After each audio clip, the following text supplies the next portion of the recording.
माता की दोस्तों, किशोरी क्रिएशन से मैं सपना शर्मा आप सभी का हार्दिक स्वागत करती हूँ आपके अपने चैनल पर। दोस्तों, आज की वीडियो में हम जानेंगे कि आप दुर्गा सप्तशती का पाठ करना चाहते हैं, जैसे कि शारदीय नवरात्रि प्रारंभ होने वाले हैं। हम सभी जो है माता को प्रसन्न करने के लिए विभिन्न विभिन्न प्रकार के पाठों को करते हैं। कोई दुर्गा चालीसा पढ़ता है, कोई दुर्गा सप्तशती का पाठ करता है। तो अगर आप भी दुर्गा सप्तशती का पाठ करना चाहते हैं, दुर्गा सप्तशती का पाठ करते समय हमें कौन कौन से नियमों का पालन करना चाहिए। बहुत से लोग इसी कन्फ्यूजन में रहते हैं कि पूरी दुर्गा सप्तशती को एक बार में पाठ कर सकते हैं या नहीं कर सकते हैं। दुर्गा सप्तशती का पाठ जो है किस तरीके से करना चाहिए। बहुत से लोग यही सोचते हैं कि नवरात्रों के दौरान जो है हमें दुर्गा सप्तशती का पाठ जो है पूरा करना पड़ता है, और जिन लोगों के पास समय नहीं है तो वो इसी कारण जो है इस पाठ को नहीं कर पाते हैं। क्योंकि नवरात्रि में माता को प्रसन्न करने के लिए दुर्गा सप्तशती का पाठ जो है बहुत ही सर्वश्रेष्ठ और शुभ फलदायी माना गया है। यदि आप चाहते हैं कि आप पर माँ की कृपा बनी रहे, विशेष तौर पर माता को प्रसन्न करना चाहते हैं और दुर्गा सप्तशती का पाठ करना भी चाहते हैं, तो दोस्तों आज की वीडियो में हम यही जानेंगे कि दुर्गा सप्तशती का पाठ करते समय हमें किन किन नियमों का पालन करना चाहिए। उससे पहले आप सभी से यही रिक्वेस्ट करूँगी कि वीडियो में मेरे साथ लास्ट तक बने रहें। यदि आपने अभी तक मेरे चैनल को सब्सक्राइब नहीं किया है तो उसे सब्सक्राइब कर लें, पास ही में बेल आइकन को दबाएं, जिससे मेरे आने वाले हर नए वीडियो का नोटिफिकेशन आपको मिल जाए। और मेरी वीडियो को जो है फैमिली और फ्रेंड में ज़्यादा से ज़्यादा शेयर करें। साथ ही कमेंट्स बॉक्स में जो है जय माता की अवश्य लिखें। नवरात्रों में अगर आप दुर्गा सप्तशती का पाठ करते हैं तो इस पाठ को करने से हमें कौन कौन से फल की प्राप्ति होती है। सबसे पहले अगर आप नवरात्रि में दुर्गा सप्तशती का पाठ करना चाहते हैं तो आप जो है अखंड ज्योत अवश्य जलाएं। अगर कुछ लोग जो है जॉब वाले हैं और किसी कारणवश वे अखंड ज्योत नहीं जला सकते हैं तो सुबह शाम जो है माता का दीपक अवश्य लगाएं। और इतना ध्यान अवश्य रखें, जब तक आप पाठ करें तो वह दीपक जो है वह ज्योत जो है चलती रहे। माँ को जो है 5 सुपारी, ध्वजा, नारियल का भी भोग लगाना चाहिए। दुर्गा सप्तशती का पाठ आरंभ करने से पहले जो है 1 लोटा जल का अवश्य लेके बैठे, क्योंकि जल जो है देवता है और वह पाठ के द्वारा जल जो है अभिमंत्रित हो जाता है। क्योंकि ऐसा कहा जाता है कि जहाँ पर भी देवी देवताओं का पूजन होता है वहाँ पर जल का लोटा रखना अनिवार्य होता है, और वह पूजा पाठ से जल जो है अभिमंत्रित हो जाता है।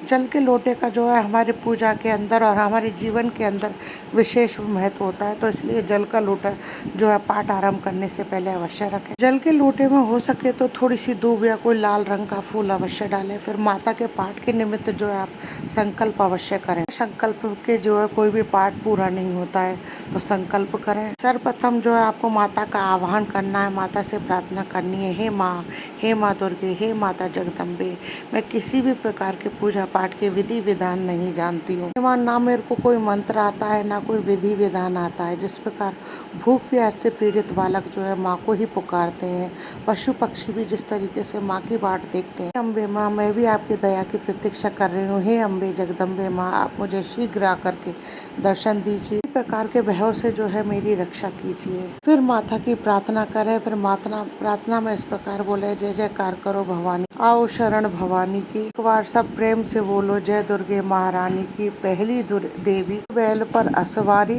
अर्ध चंद्रमा माथे पर सोहे, रूप मनोहर सोहे, लिए कमंडल कमल की और रुद्राक्षों की माला। ही दूसरी ब्रह्मचारिणी, करे जगत में उजियारा। चंद्रमा शी शोभित है, देवी चंद्र घंटा माता, के सुमिरन से निर्बल भी पैरी पर है जय पाता। चौथी देवी कुष्मांडा है, जिनकी लीला है न्यारी। अमृत भरा कलश है, कर में किए बाग पर है सवारी। मैं कमल सिंह पर आसन, का शुभ मंगल करने वाली, मंगलमयी स्कंद माता है, जग का दुख हरने वाली। कात्यायन की ये कन्या है, की कात्यायनी माँ, मानवता की शत्रु और मानवता की सुखदायिनी माँ। जयकार करो माता की, आओ शरण भवानी की।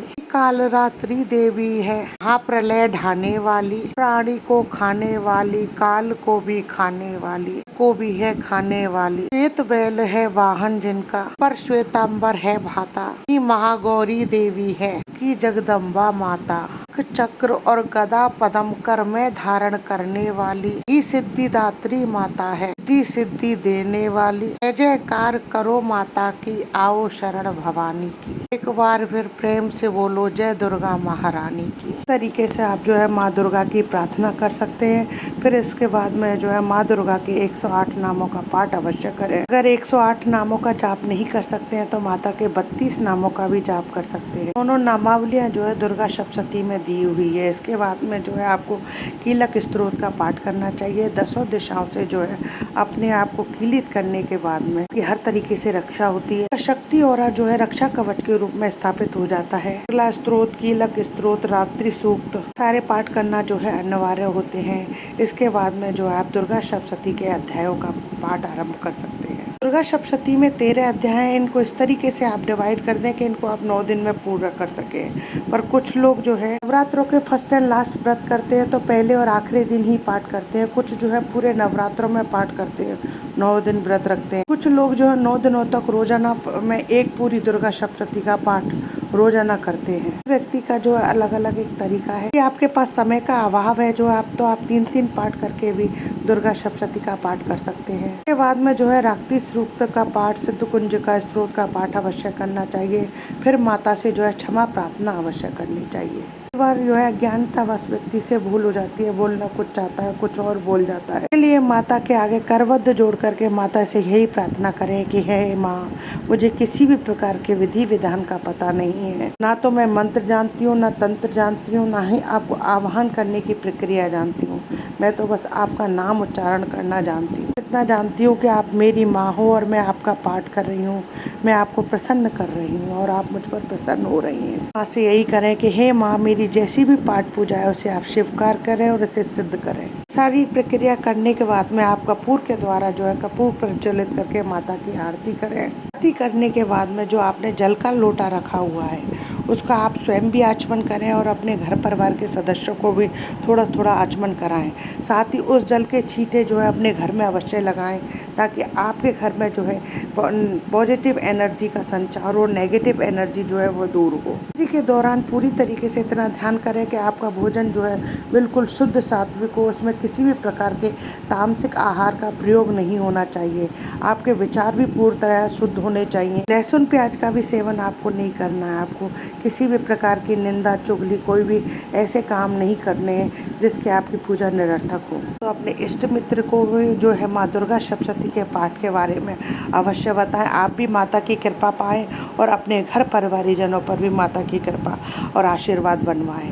दोस्तों, आशा करती हूँ आपको मेरे द्वारा दी गई जानकारी पसंद आएगी। यदि वीडियो अच्छा लगे तो लाइक और शेयर करें। हिंदू धर्म, रीति रिवाज, कथा कहानी जानने के लिए चैनल पर बने रहने के लिए बहुत बहुत धन्यवाद। जय माता की दोस्तों।